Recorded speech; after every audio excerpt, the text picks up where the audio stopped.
Telangana governor పదవికి తమిళిసై రాజీనామా చేశారు. లోక్సభ ఎన్నికల్లో పోటీ చేసేందుకే ఆమె పదవికి రాజీనామా చేశారు. 2019 సెప్టెంబర్ 8న తెలంగాణ గవర్నర్ గా తమిళిసై బాధ్యతలు చేపట్టారు.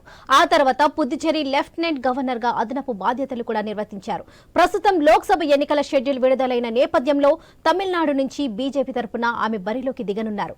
గవర్నర్ పదవికి చేపట్టక ముందుకు తమిళనాడు బీజేపీ అధ్యక్షురాలిగా ఆమె వ్యవహరించారు. ఇక ఇదే విషయంపై మరింత సమాచారం మా ఇన్పుట్ ఎడిటర్ శ్రీకాంత్ అందిస్తారు. శ్రీకాంత్, చెప్పండి. ఇటీవలే తెలంగాణ గవర్నర్ తమిళిసై రాజీనామా చేశారు. తమిళనాడులో తమిళనాడుపై ఆమె వ్యవహరించాలని చూస్తున్నారు. దీనిపై డీటెయిల్స్ ఏంటి?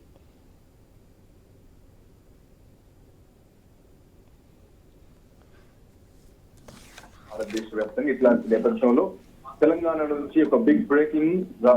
గవర్నర్ తమిళిసై తన రాజీనామా లేఖను, గవర్నర్ పదవికి రాజీనామా లేఖను రాష్ట్రపతి భవన్ పంపించడం జరిగింది. రాష్ట్రపతి అప్రూవల్ కోసం వెయిట్ చేస్తున్నటువంటి క్రమం. అయితే ఈ రోజు సాయంత్రానికి గవర్నర్ కూడా మీడియా ముందుకు వచ్చి అంటే ఓట్ ఆఫ్ థ్యాంక్స్ లాగా చెప్పే అవకాశాలు కూడా స్పష్టంగా కనిపిస్తున్నాయి. సో అంటే తను ప్రత్యక్ష రాజకీయాల్లోనే ఎక్కువగా ఉంటారు గవర్నర్ తమిళిసై. ఎక్కువ ప్రత్యక్ష రాజకీయాల్లోకి రావడానికి తనకు ఇంట్రెస్ట్ ఉంటుంది. గతంలో కూడా ఎంపీగా పోటీ చేసి ఆమె ఓడిపోవడం జరిగింది. అండ్ గతంలో కూడా చెన్నై భారతీయ జనతా పార్టీకి అధ్యక్షురాలుగా వ్యవహరించారు. ఆ తర్వాత ఆ స్థానంలో ఇప్పుడు అన్నమలై రావడం జరిగింది. సో ఇట్లాంటి నేపథ్యంలో గవర్నర్ తమిళిసై తెలంగాణ రాష్ట్రంలో గవర్నర్ గా ఉంటుంది. అటు పుదుచ్చేరికి లెఫ్టినెంట్ గవర్నర్ గా కూడా వ్యవహరిస్తున్నారు.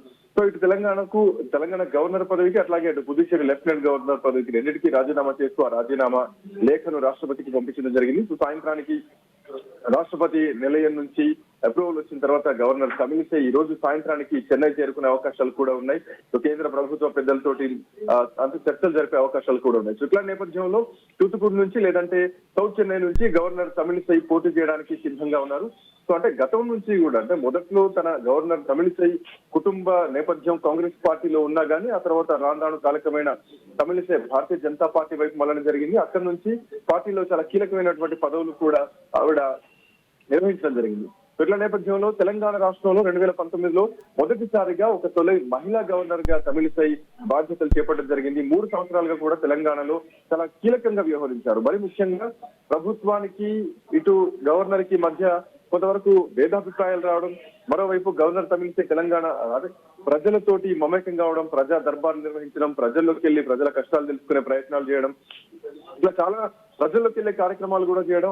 అంతేకాదు అడవుల్లోకి, గిరిజన ప్రాంతాల్లోకి వెళ్లి ఆ గిరిజన సమస్యలు కూడా భద్రాచలం వెళ్ళినప్పుడు అక్కడ గిరిజనులు కానీ అక్కడ ఉన్నటువంటి ప్రజల సమస్యలు కానీ తెలుసుకునేటువంటి ప్రయత్నాలు చేయడంలో గ్రౌండ్ లో ఉండడానికే గవర్నర్ తమిళిసై చాలా కీలకంగా ఇష్టపడుతూ ఉంటారు. సో ఇట్లా నేపథ్యంలో ప్రత్యక్ష రాజకీయాల్లోకి చాలా రోజుల నుంచి గవర్నర్ రావాలని అనుకున్నారు. సేమ్ టైం అనుకున్నట్టుగానే ఈసారి లోక్సభకు పోటీ చేయడానికి తూతుకుడి లేదంటే చెన్నై, సౌత్ చెన్నై నుంచి పోటీ చేయడానికి గవర్నర్ తమిళిసై సిద్ధపడుతున్నట్టుగా తెలుస్తోంది. సో ఏదేమైనా కానీ గవర్నర్ అంటే రాజ్భవన్ నుంచి అధికారికంగా ఒక ప్రకటన మాత్రం రావడం జరిగింది. గవర్నర్ తమిళిసై రాజీనామా చేస్తూ ఆ రాజీనామా లేఖను భారత రాష్ట్రపతి కార్యాలయానికి పంపించినట్టుగా స్పష్టంగా అయితే తెలిసింది. సో అంటే ఎట్లా ఉండబోతోంది, నెక్స్ట్ ఎట్లాంటి పరిస్థితులు ఉండబోతున్నాయి అనేది కూడా కేంద్రం నిర్ణయం తీసుకుంటే, దానికి ప్రస్తుతానికి ఎలక్షన్ కమిషన్ చేతిలో ఉంది కాబట్టి సో ఎట్లాంటి నిర్ణయాలు ఉండబోతాయి అన్నది మాత్రం వెయిట్ చేయాల్సినటువంటి అవసరం అయితే ఉంది. వరలక్ష్మి.